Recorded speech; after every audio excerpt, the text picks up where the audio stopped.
Hi there, I'm Drew Badger, the world's first and #1 English fluency guide, and in this video I'm going to answer a question from Mayette, and that is, really, it's actually not so much a question so much as just a frustration, and that is I can't speak with people because I'm really too nervous about making mistakes. And if you have this problem, well, all right, we're going to solve it right now for you in this video, so get excited about that. But this is a tricky problem that is not even something that's exclusive to language learners. This is, public speaking, speaking in front of other people, even making a video like this where I'm standing in front of you. And, even though we're not physically in the same place, but a lot of people are nervous about that. If you go back and watch the videos, I make mistakes and I, say things that maybe like I could even be incorrect. Like sometimes I feel bad if I say something, I try to go back and correct something.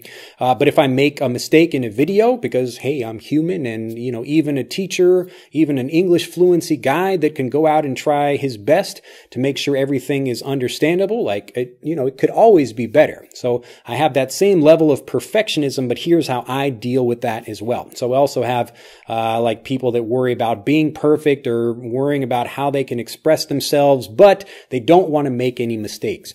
So here's how this works. This is called like a chicken and the egg problem. So you have to speak if you want to eliminate mistakes, because that's the only way to practice. But if you speak, then you make mistakes. So it's that period between learning and getting fluent where you're making mistakes that makes it a really difficult thing. And so people are stuck. They have this problem of, I want to speak and I know I should speak, but I'm just really so nervous about making mistakes. So let's kind of forget about the language for a moment and just think about communication in general with someone else. And so this is how I was thinking about it when I was getting fluent in Japanese and just trying to get, like in English, we just say to get over that hump. So when you're learning something, it's really difficult at the beginning because it's hard to do and it gets difficult. But as soon as you start really understanding it, everything else just really gets easy. So it's getting over that hump at the beginning that makes it trickier, makes it harder to understand, and just really makes things frustrating. So instead of thinking about the language and the mistakes you're thinking, I like to remind myself, and I want to remind you of the value that you give to other people. And part of this comes from, even if you think you don't have anything important or interesting to share with somebody, when you stop yourself from getting into a conversation, that's really a chance, even again, if you don't have anything that you think is valuable, just listening to other people and letting them speak is a really valuable thing, because most of us are kind of thinking about ourselves all the time. And it's not like a bad thing. It's just a natural thing that we do. This is just a biological thing that people are focused on their own lives and their own problems. And, when other people are kind of looking for, other people to listen to them, it's hard to find people that really will just sit and listen. So being able to actually listen to people, especially listening to people when they have problems, is a really valuable thing. So when you decide not to maybe sit down in a conversation or begin a conversation with someone because you're worried about the mistakes you might make, you're kind of focusing on yourself instead of taking the opportunity to give value to someone else. And that means you are actually valuable. So you become valuable when you can listen to other people because, again, most people are kind of thinking about themselves and want somebody else to listen to them. So if you become the person that can listen to other people, it doesn't matter if you make mistakes or not. It's remembering the value that you have. And so if you kind of think about it like a graph, like the nervousness that you feel, if you can make the value that you offer kind of stronger than that, higher than that, more powerful than that, then you forget the fear that you have and you think, okay, I'm really valuable.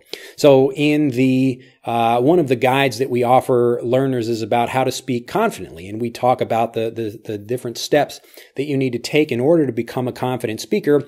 But I give the example of a person going into a burning building to save a child. Now, you might be fearful of that. Like fire is kind of a scary thing, but if you hear a child screaming in a building, you're going to run in there, and like the fear that you have is overpowered by the value that you can give. Or if you see somebody drowning in a pool, like you might have like a nice suit on or something, but you're going to forget about all of that. You're going to jump into the pool and try to help that person. And this is just how we think, because again, we're doing these kind of calculations in our mind about what's valuable, what we can contribute to other people. And if we think that maybe even if we're scared about something, if we can give more value, and receive something like more powerful than that, then that's what's going to cause us to take action. So this original problem of you have to speak in order to become fluent, and you have to develop that, and you need to make mistakes in order to do that.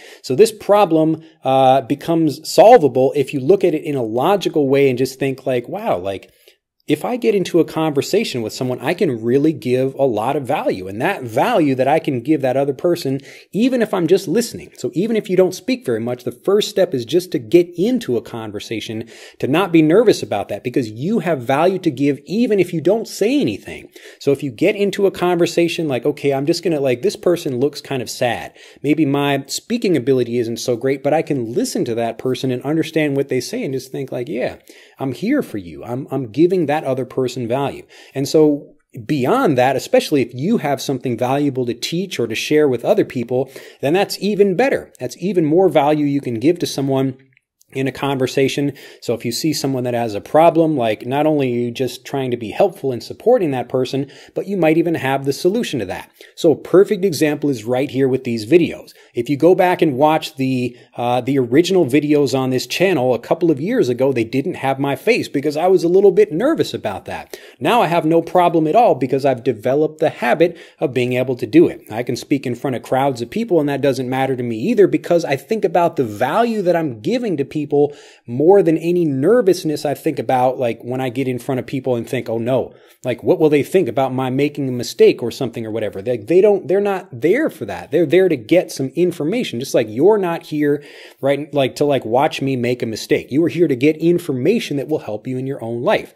So if you think about that for yourself, for your own conversations, this is what's going to give you the excitement and really push you to get into the conversations. And the more you get into conversations, even if you just start with listening to people, then you'll begin to kind of say a few extra things, maybe say one or two more phrases, and over time you will develop the habit of being able to express yourself confidently.